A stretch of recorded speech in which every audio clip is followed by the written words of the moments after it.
Je suis heureuse aujourd'hui de pouvoir parler de comment amener davantage de jeunes filles dans l'éducation des STEM, qui veut dire sciences, technologie, ingénierie et mathématiques. Dès le très bas âge, c'est-à-dire depuis le primaire, on éveille les filles en les initiant à voir le côté pratique des applications de la science, de la technologie, en faisant par exemple un boom sur ce qu'est l'informatique, ce que c'est que la gestion de l'eau, ce que c'est qu'un environnement propre et sain, ce que c'est qu'une culture même de prévention des pandémies.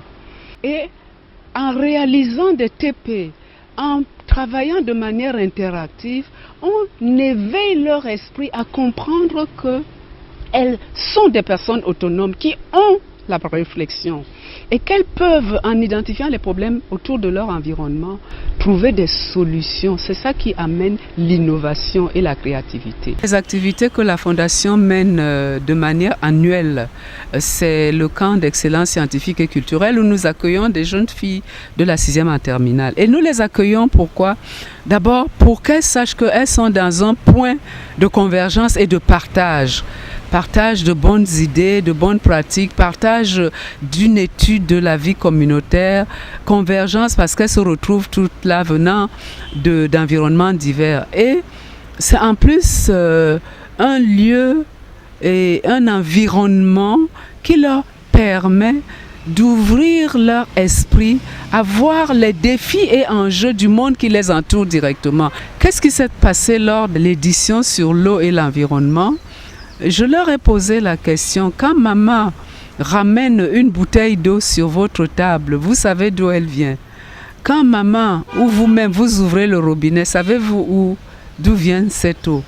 Nous avons donc entrepris un périple à Yato, où il y a la nouvelle unité de traitement d'eau à Douala, et où elles ont donc vu une installation de traitement d'eau à partir de ce bassin versant du Mungo.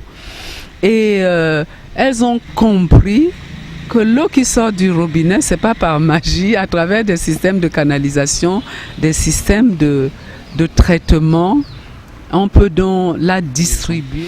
En même temps, on a voulu qu'elles voient une autre unité qui est chargée de l'embouteillage de l'eau à partir de forages et de forages très profonds.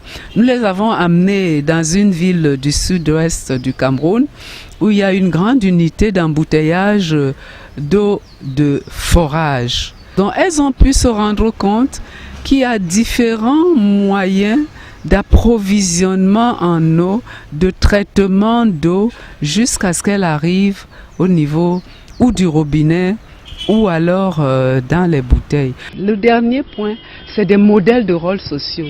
Il faudrait que des femmes, qu'elles puissent parler à ces jeunes filles et voir que c'est possible, que l'autre école, l'autre façon de faire est possible et que c'est réel. Et en ce sens, les anciennes élèves de la Fondation Rubizade reviennent parler aux jeunes. Ce sont des alumni qui ont profité de leur séjour à la Fondation. Les anciens professeurs reviennent parler. Donc c'est tous des modèles, tant pour les enseignants que pour les filles. Donc davantage de filles, pas uniquement pour le plaisir d'avoir davantage de filles, mais des filles motivées, des filles qui s'intéressent, mais des filles qu'on accompagne et qui vont pouvoir participer au changement d'un nouveau visage du Cameroun qui va être transmis aux générations futures.